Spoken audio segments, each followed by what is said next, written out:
மக்களே, நாம என்னதான் வந்துட்டு கலர் கலரா ரோஜா பூ வாங்கி வச்சாலும் சரி, இல்லை மூலமா மல்லிப்பூ முல்லைப்பூன்னு நம்ம தலையில வச்சு அழகு பார்த்துக்கிட்டாலுமே, அந்த ஸ்கூல் டைம்ல அந்த டெய்லியா பூ வைப்போம்ல, பந்து பந்தா ரெட்டை ஜடை போட்டு 2 ஜடைக்கும் வந்துட்டு 2 பூ வச்சுட்டு கலர் கலராக போன அந்த ஞாபகம் வந்துட்டு எல்லாருக்குமே அவ்வளோ ஒரு ஹாப்பியான ஒரு மொமெண்ட்டுங்க.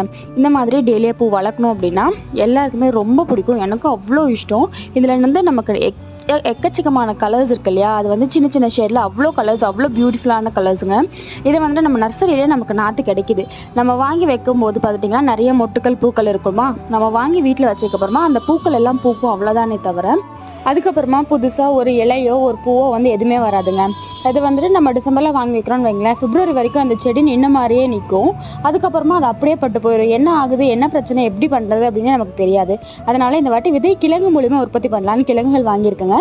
இது வந்துட்டு எப்படி முளைக்குது, எப்படி பூக்கள் வைக்கிறது, இனி நான் அப்டேட் கொடுக்குறேன். என்னதான் இருந்தாலும் இந்த ரெட்டை ஜடை போட்டு 2 பூ வைக்கிறது